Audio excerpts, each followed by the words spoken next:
নমস্কার বন্ধুরা, আজ রবিবার মানেই হলো একটু স্পেশাল কিছু খাওয়া। কিন্তু অতিরিক্ত গরমের জন্য সবসময় স্পেশাল বানানো হয় না। কিন্তু কাল রাতে বৃষ্টি হয়ে আজ ওয়েদার খুবই সুন্দর এখানে। তো তাই হাজব্যান্ড চিংড়ি নিয়ে এলো, বললো চিংড়ির পোলাও বানাতে। সেই চিংড়িটা একটু হলুদ নুন দিয়ে ম্যারিনেট করে নিচ্ছিলাম। আর এখানে অন্য মাছ এনেছিল, রুই মাছ, সেটাও একটু নুন মাখিয়ে নিলাম। এখানে সাদা তেল দিয়ে কাজুগুলোকে হালকা ফ্রাই করে নিচ্ছিলাম।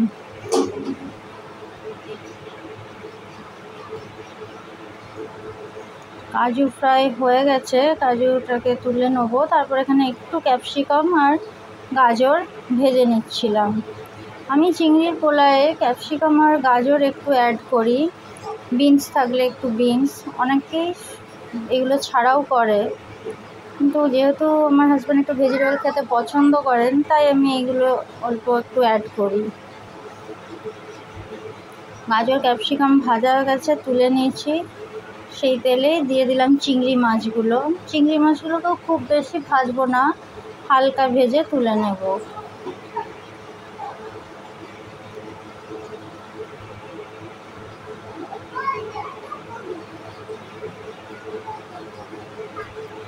চিংড়ি মাছগুলো মোটামুটি ভাজা হয়ে গেছে, এবার এগুলোকেও তুলে নিয়েছি। এরপর ওই তেলের মধ্যে একটু ঘি অ্যাড করলাম। ঘি অ্যাড করে তার মধ্যে গোটা গরম মশলা দিলাম। গোটা গরম মশলা দিয়ে তারপরে পেঁয়াজ কুচি দিয়ে দিলাম।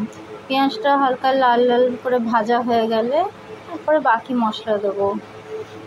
এখানে ভাজা হয়ে গেছে, তো আদা রসুন বাটা দিয়ে দিয়েছিলাম। আদা রসুন বাটা দিয়ে কিছুক্ষণ কষিয়ে নেওয়ার পর এখানে হলুদ গুঁড়ো, লঙ্কা গুঁড়ো, ধনে গুঁড়ো আর জিরে গুঁড়ো দিয়ে আবার মশলাটাকে কষিয়ে নিচ্ছিলাম।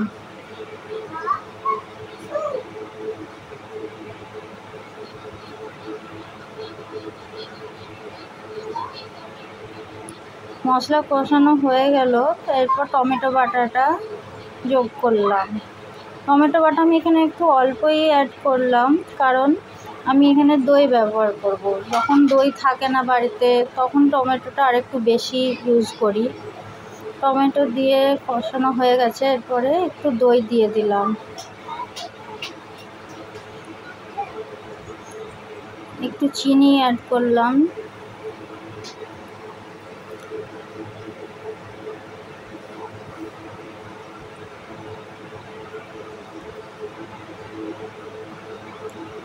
ভালো করে চিনিটা একটু মশলাটা টেস্টটা ব্যালেন্স করবে, দই দেওয়া আছে বলে। মশলাটা কষানো হয়ে যাওয়ার পর চালটা দিয়ে দিলাম। চালটা আধা ঘন্টা আমি ভিজিয়ে রেখেছিলাম, বাসমতি রাইস। এটা আগে থেকে আধা ঘন্টা ভিজিয়ে রেখেছিলাম, ভিজিয়ে রেখে জল ঝরিয়ে নিয়েছিলাম। চালটা দিয়েও কিছুক্ষণ কষিয়ে নেব।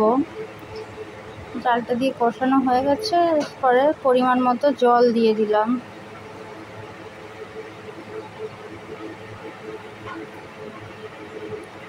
জল দেওয়ার পর এটা ঢাকা দিয়ে দেবো। ঢাকা দেওয়া ছিল। তারপরে যখন জলটা মোটামুটি একটু শুকিয়ে এসেছে, তখন সবজি, কাজু ভাজাটা আর চিংড়ি মাছটা এর মধ্যে অ্যাড করে দেব। এটা ভালো করে মিশিয়ে নিয়ে আবার ঢাকা দিয়ে কিছুক্ষণ রান্না হতে দিলাম।